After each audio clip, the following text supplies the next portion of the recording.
The Sims is a life simulation game that began in February of 2000. NPD Group and retail tracking service found that the Sims franchise held 8 spots out of the top 20 best-selling computer games of 2013. The Sims, when it started, only contributed to the sexual objectification of women. Sarkeesian discussed the objectification of women in her video, Women as Background Decoration, Part 1, Tropes vs. Women in Video Games, stating sexual objectification is the practice of teaching and representing a human being as a thing or a mere instrument to be used for another's sexual purposes. Sexually objectified women are valued primarily for their bodies or body parts, which are represented as existing for the pleasure or gratification of others. As Sarkeesian stated, in November of 1971, the game Terry Pong used ads with scantily clad women standing next to the game for advertising.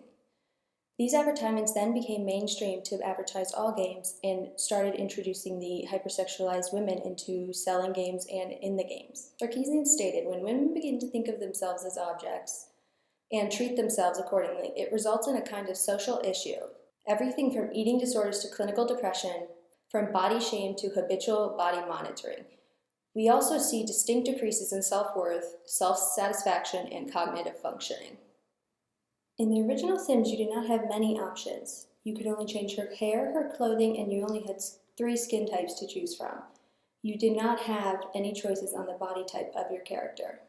The women in the original Sims were always very thin and had big chests, and many of the outfits you could choose from were only hypersexualized.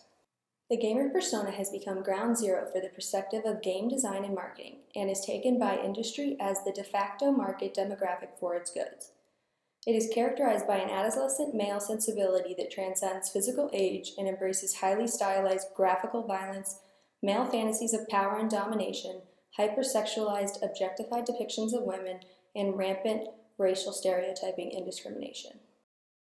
In The Sims 2, character creation developed even more. You had the ability to change skin tone, hair, body size, and modify the facial structure. You can add makeup and choose from a wider range of outfits for 6 different occasions. While The Sims 2 gives you a more diverse range of options to modify your character, it still focuses mostly on the hypersexualization of women within the game. We are all gamers, and by looking back at earlier models of games and play, as well as critiquing both exclusionary production processes and cultural stereotyping of gamers and non-gamers, we can create a non-hegemonic game industry that provides playful products which appeal to both men and women, children and adults, and players of all races, ages, and personal play styles. The Sims 3 is the most advanced when it comes to character creation. It allows you to almost fully control your character. You can toggle the skin tones a lot more than in any other version. They allow you to choose from 6 different skin tone types, including 3 flesh tone ranges, green, blue, and pink. In The Sims 3, you can now toggle the body type of your character. There is no longer just skinny or large. This version also allows for you to toggle muscle definition and muscle size. The game also allows for you to choose the chest size of your character. You also have a wider selection of outfits to choose from. You have the option to choose more conservative outfits or there are skimpier outfits. The Sims 3 really allows for the creation of all types of women. They no longer have to be hypersexualized.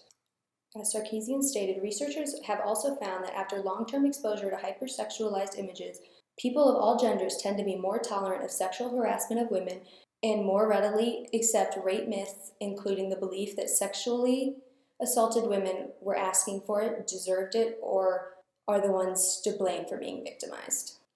The Sims has come a long way in the last 14 years. The sexual objectification of women is not as apparent in The Sims 2, 3, and 4.